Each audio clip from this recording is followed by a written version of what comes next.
мына августтун 20-сынан өтүп калды, кышка кам көрө баштадык. Союздерди алып келип ушинтип тоңдуруп морозильникке салган атам. Пловко болбой калат го, бирок мындай тамактарга кошконго ушундай деле боло берет. Макарон, сакарон, нелер тамактарга. Анан өткөндө мындай жөнөкөй эле магазин эле пакетке салгам да, андан абасын чыгаруу аябай кыйын болот экен. Анан 25 тугун 100 сом деген магазиндер бар экен. Ошондон ушундай пакетти сатып алдым, мындай зип пакетти. Кийин бир жерине дагы жазып койгонуна кызыктым да мен. Там ачуу перец менен аралаштырып ушинтип жазып койгонго. 1 литрлик экен, а союзден бир 300-400 граммдай союз батат экен. Ушинтип туурап баарын пакеттерге салып алып тоңдуруп коеюн деп атам.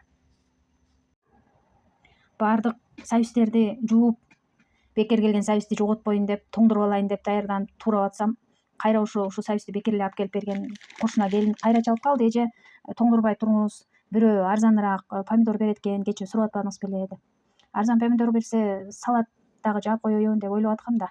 Анан ой макул анда деп эми тоңдурбай калдым. Мына ушуну эле даярдап койдум. Дагы болуп калса тоңдургам да көрсөтөрмүн. Бүгүнкүдөн ушуну эле тоңдурам. 1 килограмм пловко ылайыктап ушуларга салдым. 300-400 грамм союз чыгат экен деп айттым жана экөөнү. Анан мен котлетке кичине кошуп жиберем да. Котлета жасаганда овощная котлета кылып салам. Ошого ылайыктап мына ушинтип экөөнү жалпак кылып туурап койдум кыздар. Ушинтип күзгөгө даярданып атам.